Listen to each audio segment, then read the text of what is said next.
Hello and welcome to the United Stand. How you all doing this Sunday morning? If you're watching it live Sunday morning, a lot of tired people, I suspect, staying up for that fight, which was always going to be a fix. That's all I'm going to say. But Manchester United's January transfer plans have been revealed by Jose Mourinho, and I'm not too sure they're the plans that people were sort of hoping for. Although if you've been watching the United Stand all summer, I did predict, so I hate to say I was right on this, that we wouldn't do any January transfer window activity like we didn't this summer. I don't really think it's Mourinho's cup of tea. I think unless we got a big injury or something like that, he won't do anything. And this talk of Griezmann coming to Manchester United in January, again, is something we've spoken about all summer. It's not going to happen. You don't do significant major signings, like marquee signings like that in January. It just doesn't happen for a multitude of reasons, really. One being that he'll still be in the Champions League and Cup tied. Two, it's a marquee signing that everyone will want to reveal in the summer when there's no other football, so it's this big thing. You think about Pogba, it built up for weeks, there's no other football going on. The media, the expectation, it's massive. You sign Griezmann in January when we've got an FA Cup third round game against Cheltenham, and people aren't that bothered about it to the extent. It's not going to happen in January. But what Mourinho said is, when asked about Zlatan, he said that when other clubs are scrambling around for signings in January, we'll be bringing back a player that we know everything about, that gets the club, that gets the squad, that understands what's required of him, and he'll be back for the second half of this season, which is like a brilliant new signing. It's a proven Premier League signing, so that's fantastic for us. Really excited about Zlatan coming back, but don't get excited about any January transfer window news. It's not going to happen. Will we sign anybody in the next week, says Pravin? Well, in relation to Manchester United transfer news, as I said yesterday, we've got a bank holiday weekend in the UK, which means we've got Sunday off as normal, but we've also got Monday off. Then we've got 3 working days until the transfer window closes on Thursday. I thought that yesterday, get Leicester out of the way, and then it allows Mourinho that weekend, long weekend, to have a think over what he needs, what he wants, whether he's going to do it or not. But what I did expect is that regardless, I thought there would be some big transfer news today around Manchester United, even if it's just media outlets looking to sell papers. What do we got? What do we got? What do we got? What do we got this morning? So we've got Bale mentioned again, and Chris Coleman, the Wales manager, saying he'd rather he stayed in Real Madrid. Look, forget Bale, forget any big signing. It's not going to happen in 5 days with no real media frenzy building around it. It won't happen. So Bale, forget that. The other 2 bits of news that are prevalent this morning revolve around Manchester United players that are not coming in, potentially going out. So we've got Chris Smalling. I don't know what your thoughts on this. Chris Smalling going to Leicester. He has fallen down the pecking order.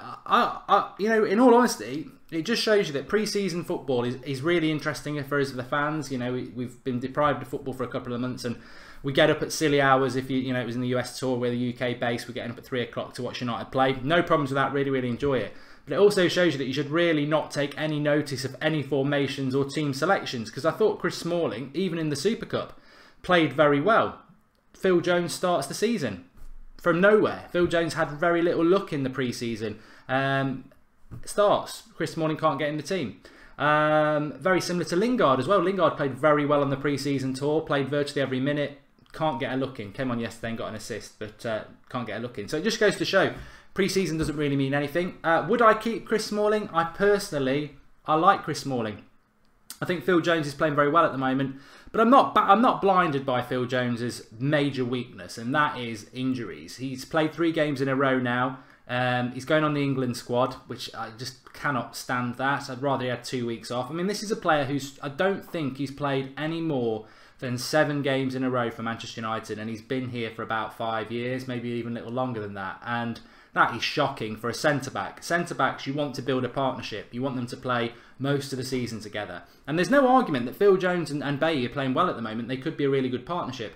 But in the back of my mind, I'm just like, this partnership will end by the middle of September if you look at Phil Jones's previous injuries. It will end. He will pick up an injury. So would I sell Chris Smalling? No. Rojo's still injured. Lindelof can't even get on the bench at the moment. So I really wouldn't sell Smalling, but others probably would disagree. And also, what about Mark Walton? I'll come back to what you've missed because he can't refresh on his phone, and I'm just a nice guy. we had it last week that the owner of Valencia or something was in Paris yesterday. He's flying into Manchester today to try and finalise the loan of Andres Pereira to Valencia. Again, a player who can't get a look in on the bench at the moment, but I don't believe the season really starts for the squad, the wider squad, until after this international break, when we'll have Stoke, we've got a Champions League game, then we've got another Premier League game, then we've got a League Cup game, then we've got another League game, then we've got another Champions League game. It's effectively, it's 2 games a week for the next 4 or 5 weeks to the next international break when we come back, and that's when he'll use the wider squad. If Pereira's not part of that, then he's got a problem. But I wouldn't let Pereira go. I mean, Mkhitaryan's getting assists at the moment, but I don't think he's playing as well as he can do. Squad depth is very important. I mean, Ander Herrera not getting a minute yesterday, is that a hint that he might go to Barcelona? I hope not. I don't think so. I think these players are massively important over a 60-game season. We've played 3 games, so I'm not too worried about that. Click refresh if you're not live, because we are 100% live. Just to refresh what you might have missed at the start.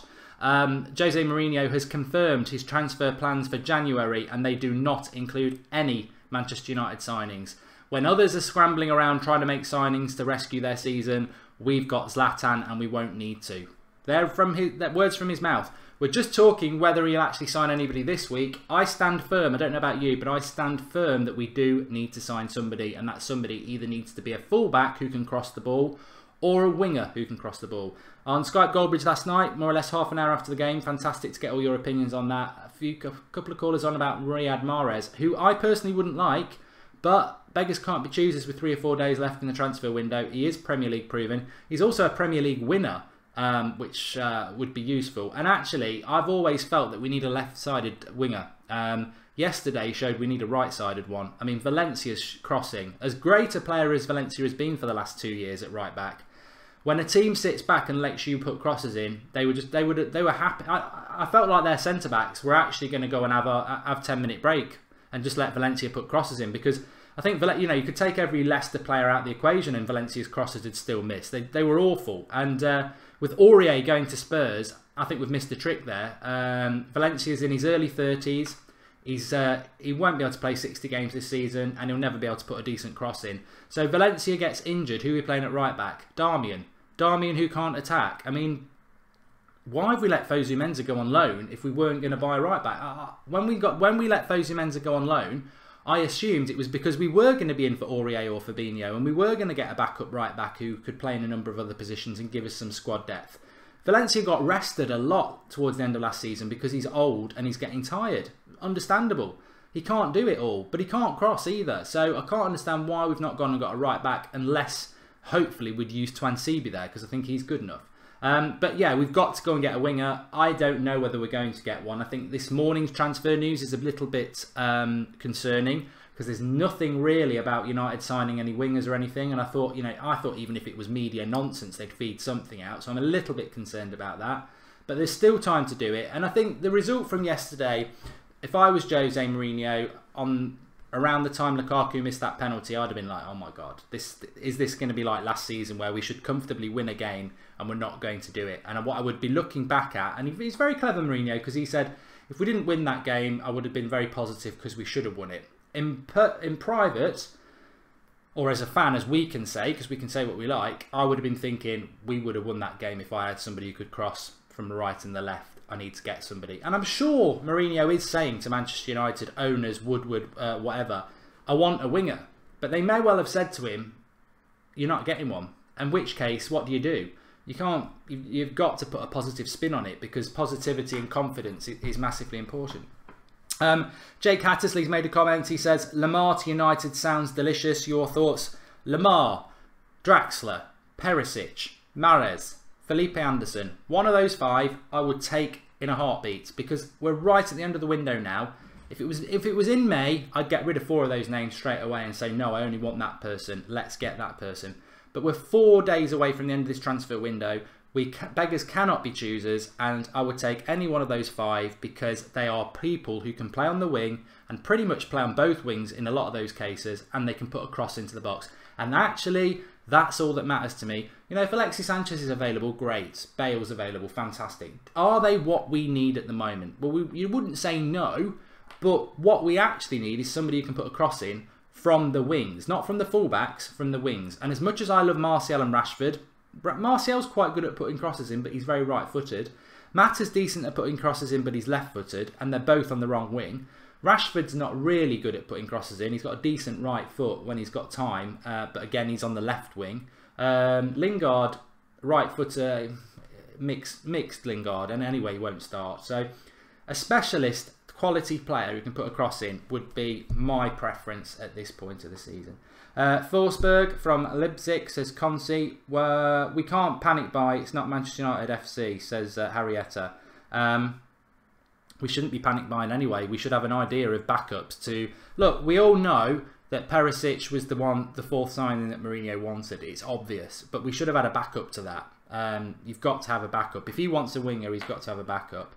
It's Frosty who says he would take Draxler. EMH Gaming would take Julian Brandt, good young German winger, tall as well. The concerning thing is, well, if you could call it a concern, we are top of the league. We are top of the league. And we're in a really strong position. But what's going to happen over the next 4 days is it's not going to stay the same. For whatever you think about Chelsea, Arsenal, Liverpool, Spurs, City's start to the season, they are all going to sign players this week and they're going to strengthen. Are we going to stand still and hope that that's enough? Or are we going to go and deal? It's not really about strengthening because everybody else is. It's strengthening where we need to strengthen. And we, as Manchester United fans, can all put our hand on our heart and say 1 or 2, or maybe some of you might even say 3, areas of our team that still need work. And honestly, I do think we needed a backup fullback at right back, but the most prominent issue in our team is a winger who can put a cross in. Personally, I think we need another midfielder as well. I don't think we're well stacked. If you think about it, if Pogba gets injured, Matic gets suspended, you're back to the bad old days of playing Fellaini in midfield with Carrick, and you know it's very static and slow. So I would, you know, if I was greedy, I would have took a midfielder in. I would have got somebody. I would have probably got another striker in because Zlatan won't be here till January. But I would have got a winger and a fullback. But it never works out like you want, doesn't it? I mean, in May we were like, oh, I think there'll be at least 6 signings. We've brought 3 in, four if you count Zlatan. But it could be enough. It could be enough. It could be enough. Talking about whether it will be enough or not, the link in the video description is for Super Brew, which is a predictor league that we are doing. Click the link, it's free to enter, and you will go into the United Stand Predictor League. This is a really, really good fun we're having at the moment. It doesn't matter when you join up the league because it sort of takes average scores on your weekly score anyway. But the great thing is that you can win prizes. Free to enter. If you get 6 correct scores, you get a team jersey. 7, £1,000. 8, 2,500. 9, 5,000. And 10 correct scores, you get 20 grand. So far this week, I've not had a great one. I picked Man City to win. I said 3-1, but you get bonus points for being very close for the scoreline. Did not pick Swansea to beat Palace. Did not pick Huddersfield and Southampton to draw. Did not pick Newcastle to win. I did pick Watford, Brighton draw. I did pick United to win, but didn't quite get the correct score right. And today I've got Chelsea to win 2-0. I've got a draw between West Brom and Stoke. Liverpool to beat Arsenal is nailed on. And I think Spurs will annihilate Burnley. But yeah, link in the video description for that. You can win prizes. It's free to enter, but if you click through the link on the video description, you can join our league. In relation to the leaderboard, don't forget you can also you can win those prizes there if you get correct scores, etc., which is really good for a free entry thing.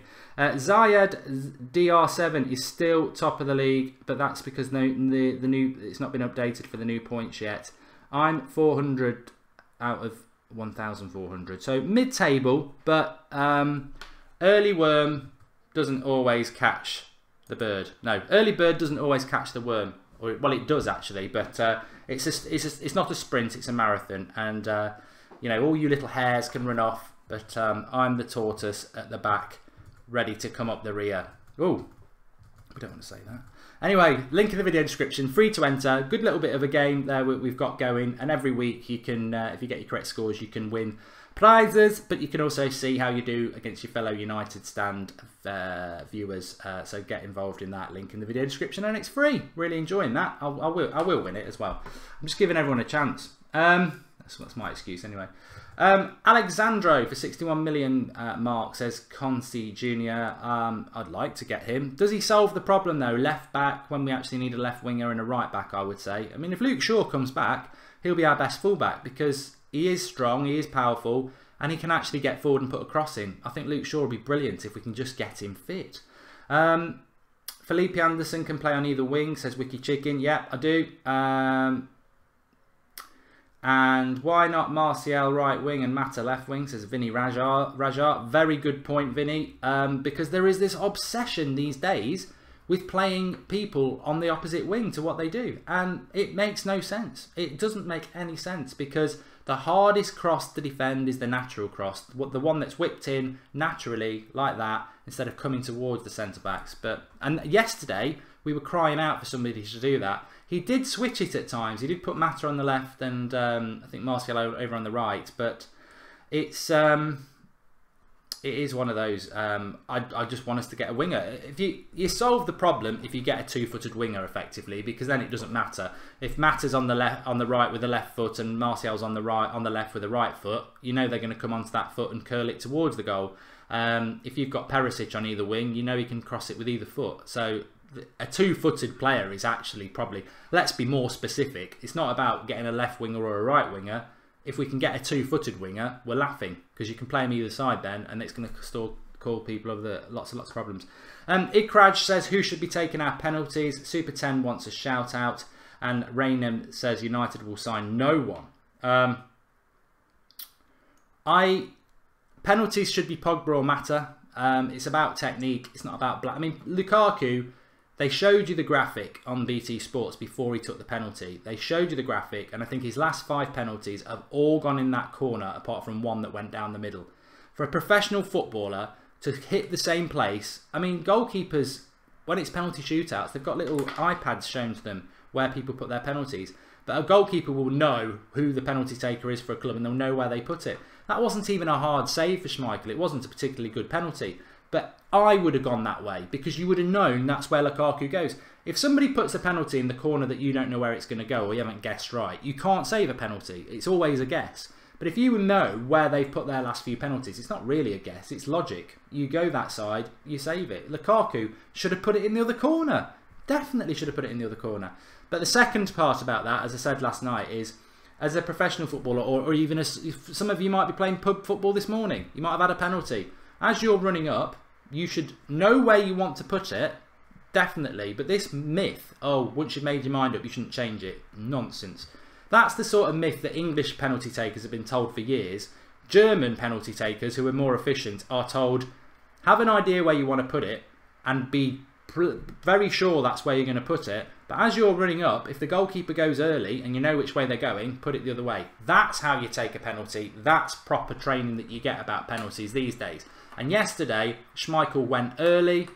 Schmeichel came early, that's what she said, and he also jumped off the front of his line to narrow the angle. Pogba or Mata would have seen that and passed it the other way. Just simply pass it. It's just technique. But Lukaku, he had that mentality. No matter what, I'm going to put it in that corner. I'm not changing my mind. And you've got to have a penalty taker who's cute. Why do you think some penalty takers run up and chip it down the middle? You can't do that without knowing the goalkeeper's gone already. You don't chip. You don't make yourself look at a bloody idiot. It's all that little chip that you see and you go, oh my God, that's cheeky. It's because the keeper's already gone. They've already committed. So we need a penalty taker who can do that. But personally, Marco says no one fed Lukaku, then wasted the penalty chance. I had no look. I'm not slating Lukaku. He didn't score yesterday. I wish he had because I had him to score down on a bet. But no slating from me, and I don't think I've seen any slating from anybody because Lukaku scores goals. He didn't yesterday, but it's not just about the goals with Lukaku. Look at the space created again for the 3rd game in a row. He's occupying the 2 centre-backs and they're on the edge of their box. So much space for our midfielders to get in. And Lukaku's more than that. He's more than just the goals. And yes, he should have scored the penalty. But he kept going and he's a handful. And I would never take him off. You know, last season I felt like Zlatan should come off in games. But Lukaku should never come off while he's got air in his lungs unless he's knackered. Because he just occupies those centre-backs and creates space for so many others. But yeah, I would probably go for Pogba, because Will Mata play every week, but Pogba should be the penalty taker because he's just got the technique to adjust if a keeper goes early. It really is. I don't know whether we've got any kids or anything watching, but if you are still playing football at any level, one thing I would leave you with that's not United related is, if you ever get a penalty, don't listen to coaches who tell you you should never change your mind. It is such an English mentality on penalties for the last 30 years, and how bad are we at penalties? It is bad advice. Don't ever change your mind. Make your mind up and don't change it. So you see the keeper dive early to the corner that you want to put it in, and you don't change your mind. Come on. It's limited technique mentality, that is. You should pick you've got to have an idea when you want to put the penalty, because psychologically your mind will prepare for that.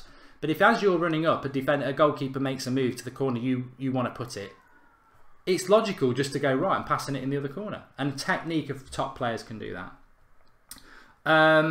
Lukaku is by far the best penalty taker, says Tom Worth. I disagree with you, Tom, on that one. I remember him missing one for Everton in the semi-final of the FA Cup. I think when the pressure's on, Lukaku is not the person you want stepping up to take penalties.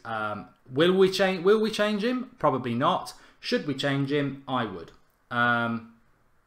Jashan says, I feel brainwashed. I can't think of anyone better than Perisic for that wide role. Who is your number one choice, Mark? Well, you know my number one choice is Perisic. Still not signed the new contract yet. But if you listen to people close to United, a couple of journalists have said 99% sure he won't be coming to United. I don't know. I don't know. Lone Watch, Fosu Mensah played very well for Crystal Palace again yesterday. They did lose 2-0. They've lost 3 in a row now, but Fosu Mensah has played every single game. Not really been at fault for any of the goals and playing very well. We need Palace to win, because what we don't want is Frank de Boer to get the sack, a new manager comes in and doesn't pick Fosu Mensah. So I want Palace to win their next game after the international break, because Fosu Mensah is playing every game at the moment. He's playing really well. 3 starts in the Premier League. Amazing. He probably wouldn't have got that all season at United. So real positives about Fosu Mensah. We'll be back. We will be back tomorrow. No, we won't. No, we won't. We'll be back tonight at 8 o'clock with the Sunday Night Live show. Have a really good Sunday. It's quite sunny here, so we're going to enjoy that and sort a few things out. We will go live if there's any transfer news today, but I'll guarantee you there won't be. So we'll be back tonight at 8 o'clock with Sunday Night Live, the flagship United Stands show. Lots to discuss, a couple of things there as well. Get commenting below though. Give us your thoughts on transfers. Do you think we should be signing somebody? And is Mourinho saying if we don't sign anybody now, we won't sign anybody in January? Is it too long to wait till next summer for a new right back to back up Valencia, for somebody who can cross the ball? Have we got enough to go through an entire season, Champions League, win the league with what we've got? Or should we be taking responsibility, backing the manager and getting a winger and give us a real opportunity to go for everything this year? Why should United wait is my statement. Let's get the player we need now. Life's too short. We've got a massive opportunity. Open the purse strings. Get Mourinho what he wants in the next few days. That's what I say. Thanks everyone for watching. Speak to you all soon. Back at 8 o'clock tonight.